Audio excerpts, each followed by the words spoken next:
Dulu di sebuah negara besar yang bernama Turki, beberapa tahun yang lalu ada rombongan jamaah haji yang akan berangkat. Kemudian di bandara itu diumumkan bahwa sebentar lagi pesawat akan segera berangkat. Maka para penumpang pesawat yang akan berangkat dari bandara Istanbul Turki menuju Makkah diminta untuk segera menaiki pesawat. Ketika seluruh penumpang yang dimaksud sudah naik, tiba-tiba ada seorang nenek yang tidak mau naik ke dalam pesawat. Alasan nenek itu sederhana, karena barusan mendengarkan suara azan. Sebelum pesawat itu berangkat, nenek ini mendengarkan suara azan. Beliau lebih memilih untuk sholat dulu dibandingkan dengan naik ke pesawat. Walaupun sebenarnya secara hukum fikih dibenarkan bagi orang yang sedang dalam bepergian, dalam perjalanan, untuk melakukan sholat qasar ataupun sholat jamaah. Tetapi beliau tidak melakukan itu. Beliau lebih memilih tetap tinggal di bandara walaupun pesawat itu berangkat. Karena ibu ini yakin bahwa siapapun yang bertakwa kepada Allah, siapapun yang mengikuti perintah Allah, yang taat kepada Allah, yang sungguh-sungguh dia patuh kepada perintah Allah dan Rasulnya, patuh kepada perintah agama, tidak lalai kepada kewajibannya, maka Allah pasti tidak akan pernah melalaikannya. Setelah beberapa kali di bandara diumumkan memanggil kembali ibu yang dimaksud, tapi ternyata ibu ini tidak bergeming. Ibu ini tetap melaksanakan sholat asar di bandara Istanbul Turki. Di dalam sholatnya dia tidak mengingat apapun, dia tidak mengingat penerbangannya, dia tidak mengingat tujuannya haji. Dia hanya ingat satu, bahwa aku ini adalah hamba Allah. Apakah dalam perjalanan aku masih hidup? Jangan-jangan dalam perjalanan aku tidak diberikan kesempatan oleh Allah untuk melaksanakan sholat. Maka lebih baik aku sholat. Berapa lama waktu aku sholat? Paling lama waktu aku sholat hanya antara 5 dan 10 menit. Maka karena keikhlasan ibu ini, dia tetap salat, dia patuh kepada perintah Allah. Dia lebih memilih ditinggalkan pesawat yang berangkat ke tanah suci Makkah dibandingkan dengan meninggalkan salatnya.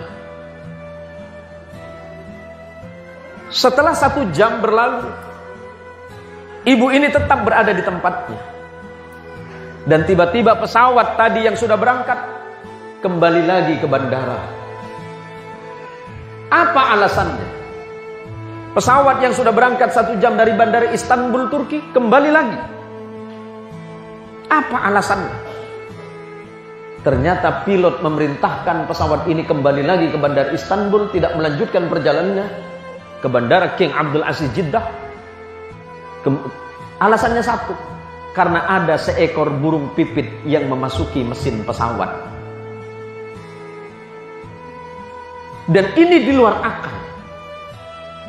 Ini di luar nalar. Karena tidak mungkin baling-baling pesawat yang begitu cepatnya bisa dimasuki oleh apapun. Jangankan seekor burung pipit, bahkan debu sekalipun akan susah untuk masuk. Tapi disitulah Allah menunjukkan kehebatan dan kekuasaannya.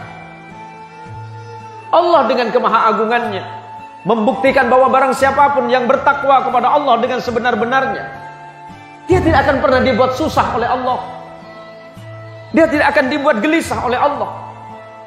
Seperti apapun keadaannya, dia akan selalu yakin dan yakin bahwa Allah selalu bersamanya.